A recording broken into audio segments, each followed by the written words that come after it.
Well, it's so good to be with you. I have thoroughly enjoyed everything I've heard, and it's such a unique conference from such great and good people. 5 years ago, I was minding my own business, working at a job I loved in a world I felt super comfortable in, when my oldest son, John, called and asked me to retire and join him in building a surgical practice. So today, after 5 years, and meeting all of you and being so impressed by what I've seen, I'm retiring again at age 70 and moving on to different projects with my favorite person and leaving behind a clinic that's in much better hands. This may truly be one of the last professional presentations I ever give. And so I wanted to talk about something I'm super passionate about. I've entitled my presentation, "It's Later Than You Think." I'm going to take you back to when I started my career in 1980. Ronald Reagan was president. The median house price was $47,000, and my team went 12-1. Hasn't done that very many often since that time. That year, I worked at a company with my brother. We co-founded a company called AIM Software, and we sold software to large law firms. And Shauna and I spent our first time in New York, in San Francisco, in Chicago, in LA, selling to large law firms. And we sold our software on a Burroughs B90 series system. That was computing at its finest. In that system, we had a disk platter that sold for $40,000, and it was about this size, only maybe about that tall with a handle. And I would run from practice to practice and throw this onto the system, and it stored a whopping 300 megabytes.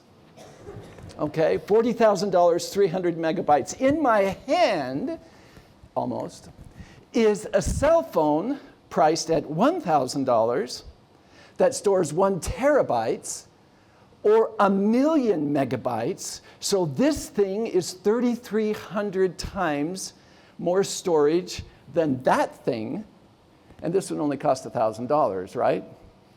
In today's storage, or in 1980 storage prices, my cell phone would sell for $133 million. Don't you like it? $133 million, and it's yours.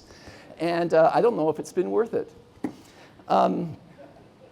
That year, not only did I work at that company, but I also started working with these two people. They joined our family, Gary and John. And they joined our family, and even at the young age, as you could see, they were going places together.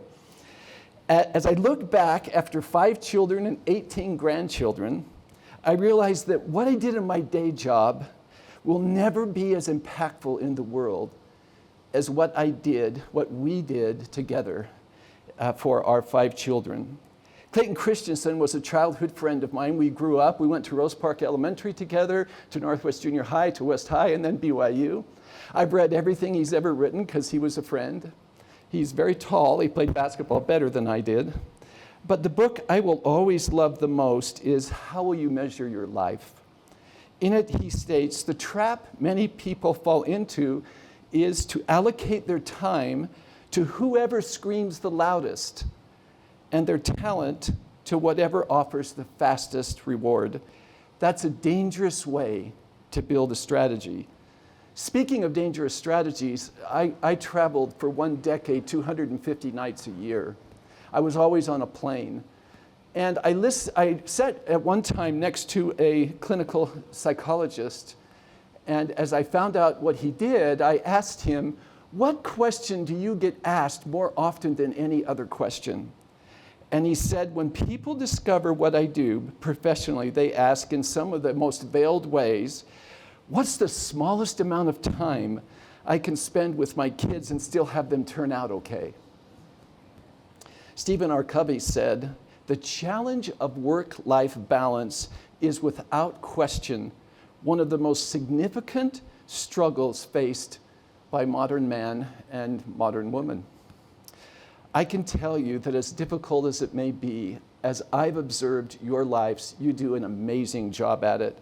I watch you running from the surgery room to a swimming meet. I watch you reschedule your time so that you can go to a tennis match or a tennis meet. I watch you caring for aged parents, taking time off to travel with family, to go skiing, to go backpacking. In fact, I got roped into this talk when I was backpacking with John.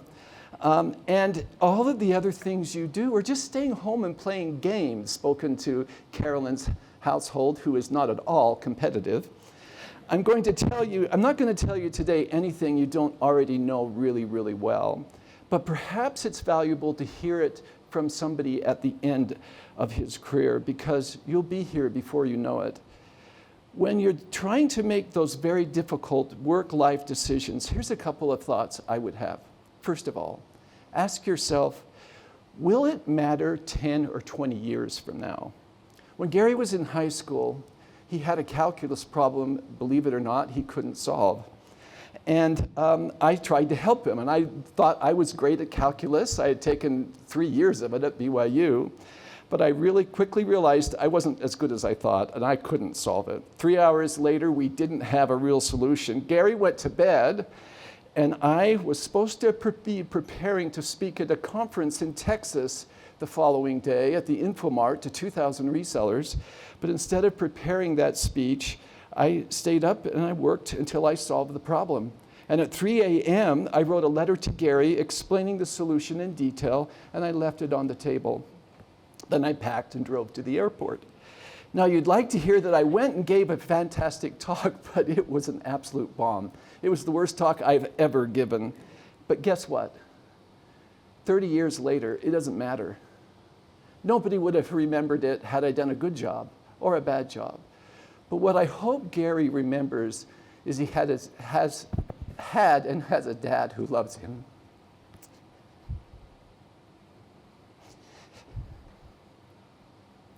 The second thing, it's later than you think. I'm sorry.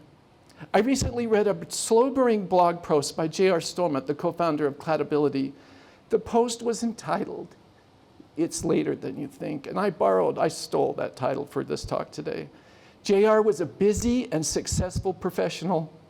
He and his wife Jessica had eight-year-old twin boys, and he bragged all the time about not taking vacations and working round the clock 7x24. They had 8-year-old twin boys, Oliver and Wiley. Things were good. Until the day Jessica called JR at work, when he picked up the phone and said, "What's up?" Jessica said 2 words that changed their life forever. Wiley's dead. Wiley had unexpectedly died during the night from a rare form of epilepsy, a rare complication of it. These are Jessica's words 3 weeks later. If I've learned anything at all, it's that life is fragile and time can be so cruelly short. If you are a parent and have the capacity to spend more time with family, with your kids, do it.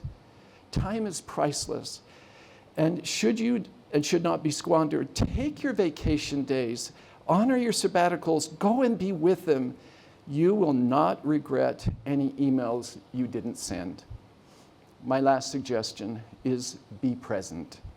I hardly remember the thousands of speeches I have given or the meetings I've been in, but I cherish every basketball game I attended, every baseball game I was at with John, every moment at Lake Powell, every homework session at the kitchen table. I didn't have this distraction of phones when I was going through those formative years. It's much harder today. But I would invite you, take the time to be completely unplugged. Be completely present.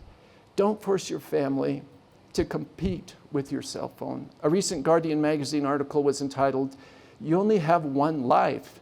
Do you really want to spend it looking at a cell phone or at your phone?" The last few years, I've been profoundly grateful for the time I've been able to spend with my 2 sons. 5 years ago when we started, we coined a few phrases that you've heard several times. Life is back, a nod to our patients, and the fact that our goal was to give them their life back. Our strategy, many minds. We knew we couldn't do it alone. When we work in silos, or optimize or monopolize the delivery of service or the channels by which it's delivered, we don't give our patients the best care.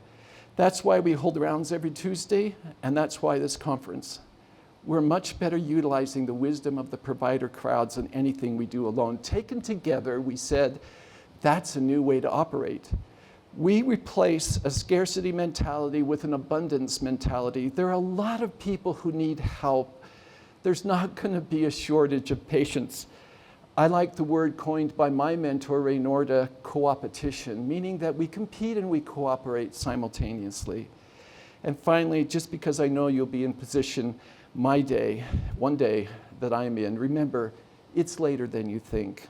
I started out with the notion that innovation has occurred and really changed our lives. I've appreciated the presentations and the true innovation we've seen.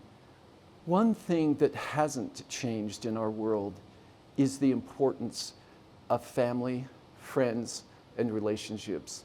They truly matter. Thank you.